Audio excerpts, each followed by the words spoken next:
It seems like creative took a nap and they're not going to wake up until they get to Raymond James Stadium, and we still have 4 weeks to go. Good God. I'm Charles Reckham with my review of WWE Smackdown, and look, I get it. It's hard to put together great wrestling television every single week, but it's like they haven't tried for the past few weeks. And before that, for a few months, SmackDown was getting progressively better. At worst, it was average. At best, it was pretty damn good. A couple feuds I didn't care about, sure. You're going to get that on any wrestling show, but the packaging with either really good promos and decent matches or great matches and decent promos, whatever, there was enough good to outweigh the bad, and lately it's just been diving like headfirst into a goddamn 80-foot river.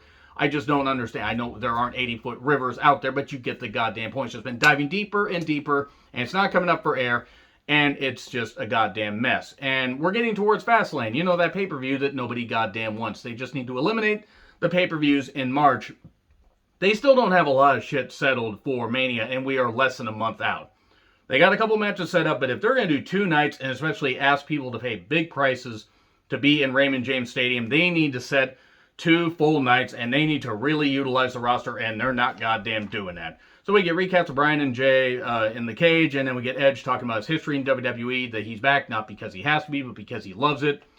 And Edge didn't seem to mind that Daniel Bryan was going to get a shot at Roman Reigns, and now all of a sudden he does. Bit of a logic loophole here, but whatever. Edge wants his baby back, baby back, baby back. He wants his baby back, baby back, baby back ribs. Universal title doesn't quite work the same way. Here's Bryan. It's not about you. This may be my last WrestleMania. I actually hope next year's WrestleMania is his last WrestleMania, but whatever Bryan wants to do, best wishes to him in all honesty. He's given the fans enough and had a hell of a comeback. So, Edge says, "You're not better than me," and then leaves. And then we're going to get a little bit of a, verbal spat and a bit of a physical spat a little bit later on in the main event with a contract signing. That'll put butts in seats. Oh, wait, they don't have fans there because it's a Thunderdome with overdone crowd noise to the point I couldn't hear half of these promos very well.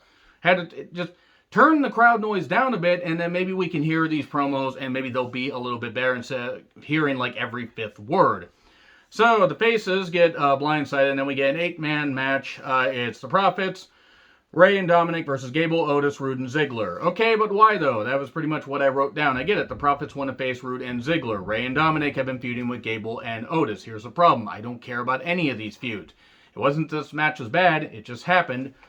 Gable did land badly on a spiked DDT, but Gable's professional, and Ray is really goddamn good, and it just looked deadly. And then Frog Splash from Montez from the heavens. 1, 2, 3. And then we get footage of Helms on a video call with Molly Holly saying, "Hey, congratulations, you're going into the WWE Hall of Fame as the first inductee." And congratulations to Molly Holly. She more than deserves it. She should have been in way sooner.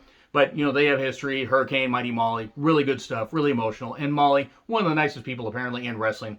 Very good worker. Put her hair on the line to get the women's championship on the card for WrestleMania 20, because they didn't have room because they had to make do with having a bunch of multi-man tag matches when they could have cut that down a bit and just included the women. But nope, Molly Holly's all about business, and she deserved to go into the Hall of Fame for that alone. But I think Molly Holly absolutely deserved to be in well before this. I want Miss Elizabeth, to be inducted, but unfortunately I don't think she ever will be. So Heyman alludes to Roman not being happy with Jay. And then we get nothing on that a little bit later. He says, "Come back later, he'll be happier." Okay, cool. Rollins apparently was dressed like the Riddler going to a picnic, and I don't understand why. I am always fixated whenever Kayla is on camera, because Kayla is a nice bubbly personality. There's going to be a rematch between Murphy and Cesaro, and Rollins will clearly not interfere. And Nia took Reggie on a shopping spree while Shayna was just bored. Here's a genuine question. Who was this for? This would have been bad on AEW television. It was definitely bad when the Inner Circle did this stuff and, taking over Las Vegas, or when Impact did shit like this, or when WWE used to do stuff like this, or when WCW did outside the box stuff like this. You have to have some kind of fun, or have to have some kind of guiding force here.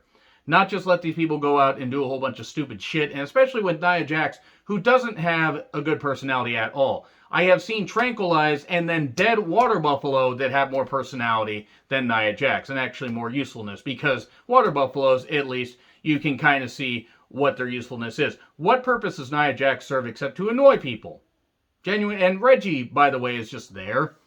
He's a good athlete. Shayna, they have totally butchered Shayna. I'm not saying they buried her, but they totally butchered her here. And then Reggie is sitting on Nia Jax's lap, like Santa Claus, like a kid on Santa's lap. What can I do to repay you? Don't have them bump uglies. Please don't. We already got that with Mae Young and Mark Henry. We don't need to see that here. It's going to seriously look like it's just going to look bad. That's all I'm going to say. It's going to look bad. Cesaro took on Murphy, and, well, Murphy is back with Rollins because reasons, and Rollins is out on the stage and causes a DQ pretty quick. Then beats the shit out of Cesaro because he sees so much potential in him, but it's wasted. We're probably going to get this match at Mania, which we kind of should. Because you only got a few weeks. You really shouldn't blow your load at Fastlane. They're probably going to blow their load at Fastlane.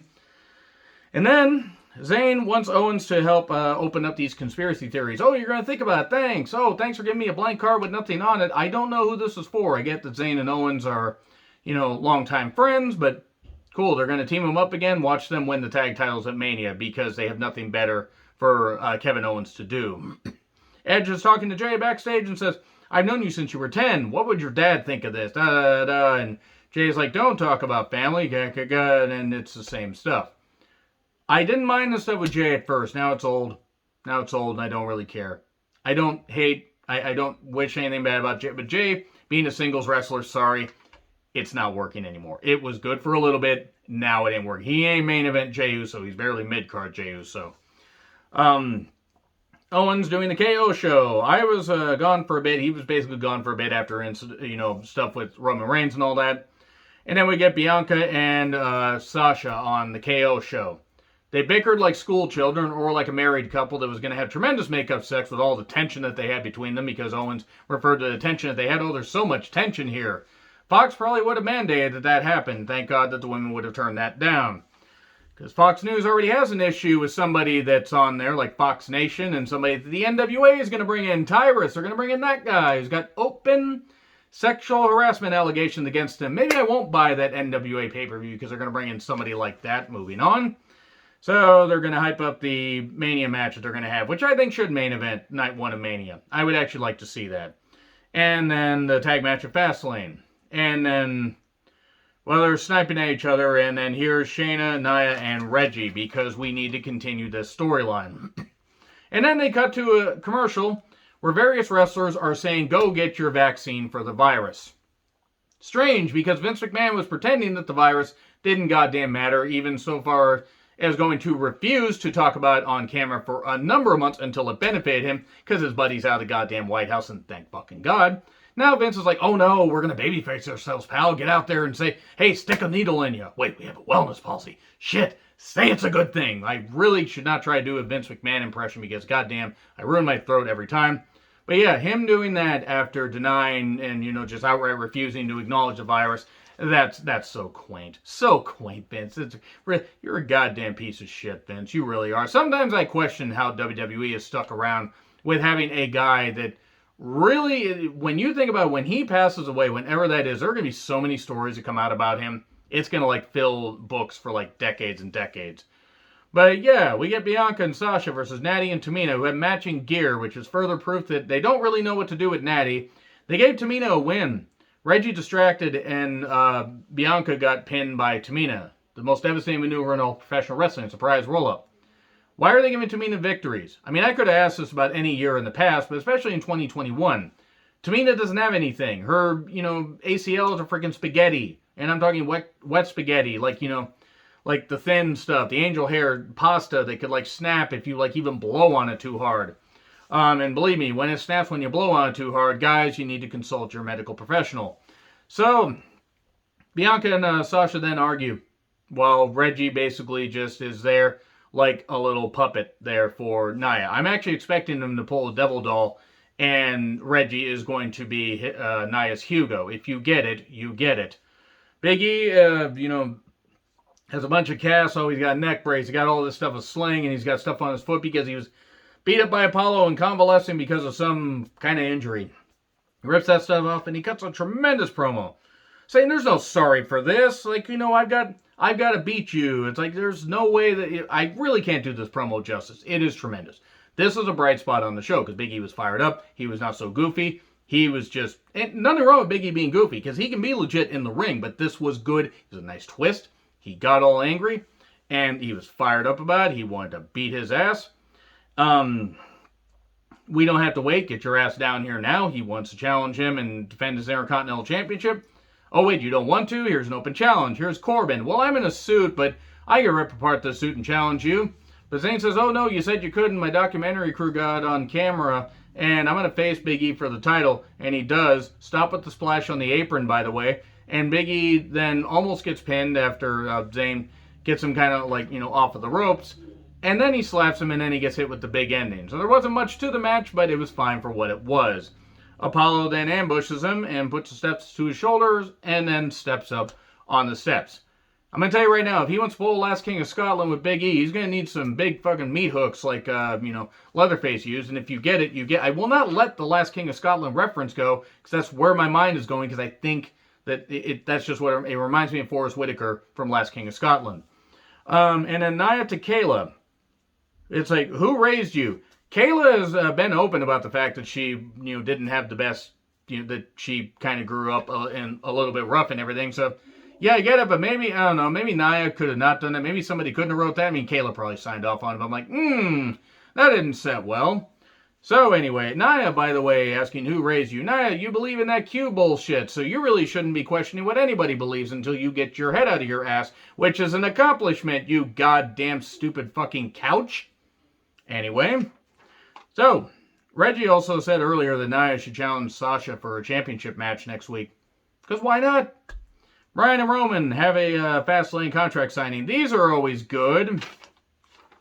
I mean, hey, at least Bryan got in some good shots. He says, well, hey, I made Jey Uso quit, which you couldn't do. Maybe I should be the head of the table. All this, and he makes Roman sign it, and then Jay gets in Bryan's face and says, well, how about I be a special enforcer? And then Edge says, that's a great idea. Hey, Adam, why don't I face Jey Uso next week, and whoever wins gets to be the special enforcer at Fastlane?